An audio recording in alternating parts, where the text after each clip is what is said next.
Okay guys, you may be wondering where the fuck have we been, right? Yeah, what happened, and you may be wondering, where is your Mad Max Fury Road review? Well, we actually recorded that review, but guess what? The mic wasn't on, and that broke us, that broke our body, that broke our soul, and we took a break. Mad Max was a 5 out of 5. That movie was magic. You have to go see it. If you haven't seen Mad Max yet, like, get off of YouTube and go watch it. But now we're back with Jurassic World. Jurassic World, motherfucker! Jurassic World stars Chris Pratt, and it takes place kind of in real time, you know, 20 years after the original movie. They've opened the park up, it's successful, it's running well, but, you know, they're trying to get this new hybrid dinosaur out of the way, and shit goes down. Yeah. So, you know, the reason they're creating these dinosaurs is because people have become desensitized of dinosaurs.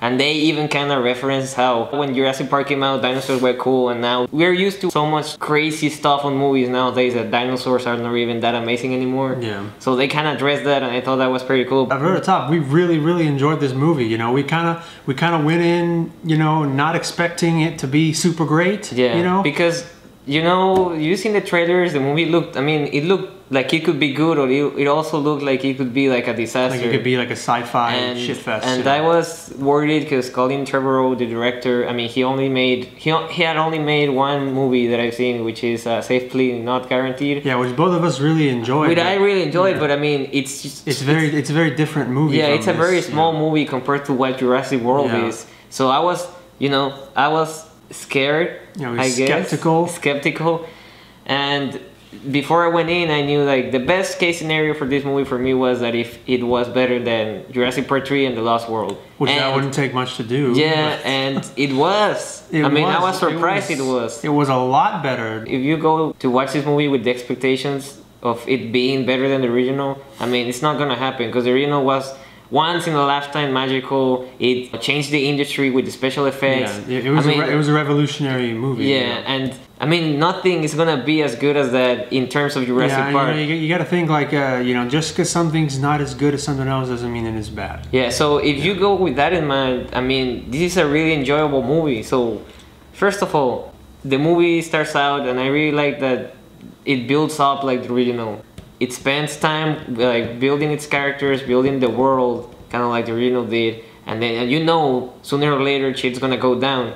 But I really like that aspect that, you know, they show you how the park operates, they show you what they do with the dinosaurs, how the people in there work, and all that stuff. I found that pretty cool. The whole beginning of the movie, I was kind of just like wondering, you know, like where's Chris Pratt, when he's gonna come, you know, and you know, I wanted to see more dinosaurs at the beginning. They kind of gave you the dinosaur stuff little by little, so you wouldn't just get overloaded with dinosaurs. Yeah, like the original did. Yeah, another surprise I had was how good the chemistry between Chris Pratt and Bryce Dallas Howard was. Oh, yeah. Like Bryce Dallas Howard's character was a lot better than what I thought she would be. She came through as a character in the movie. Yeah, and I mean, she ended up being really likable. And Chris Pratt was awesome. I mean, it's like the confirmation that he can pull off an Indiana Jones guy. Yeah, like the guy, he's just a freaking like a likable action hero. It's like I don't want to say next Harrison Ford, but I mean he's kind of going there, you know, just the everyman kind of guy who just, you know, likable and charming, but is a badass. Another thing is that the kids in this movie were not annoying. They were not annoying. That's a big plus for a movie with kids. One of the two kids that are on the movie is the kid from Iron Man 3, and I fucking hated Iron Man 3, and I fucking hated that kid in Iron Man 3. Yeah. But he was good here,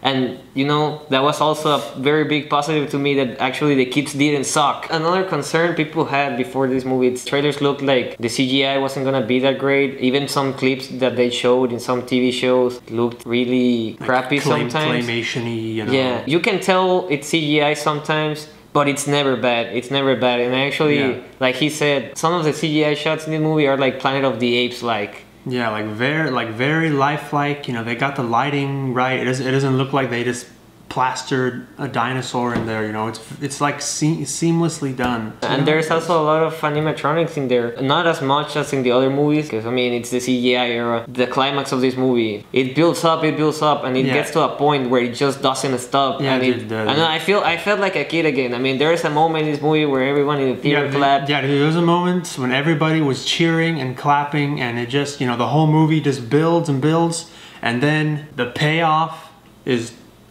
awesome. Like, even if you didn't like the whole movie, that scene will make up for the whole movie, I think. You know, it's just it's great. It's a great scene. We need to talk about some of the cons. Some of the characters in the movie were very, besides the main characters, were very like cookie cutter characters. Like as soon as you saw them, you knew what type of character it was gonna be and that they were gonna die. Yeah, they're basically dino cannon fodder. You know, they're just there to get eaten and killed. At the beginning of the movie, there was kind of a switch between humor and intense, and sometimes it worked and sometimes it didn't. You know what I mean? It kind of went between, you know, crisis mode, you know, shit's going down, to the little kids exploring, having a magical, you know, Disneyland type of experience. Yeah, it kind of pulled you off a little bit, and some of the humor hit and some of it didn't. There were little nitpicky things wrong with it, you know, pacing at the beginning. Yeah, for me it's a 4 out of 5. Fuck it. Fuck the haters. I mean, I really feel like the movie's being unfairly compared to the first one. I mean, let's face it. That's 20 years ago. Nothing's gonna be better than the first one. So, with that in mind, I mean, I was really surprised. 4 out of 5. 4 out of 5. 18 out of 20. Whatever, man. Victor and Jose, Jurassic World, reinventing the reel. We'll see you next time.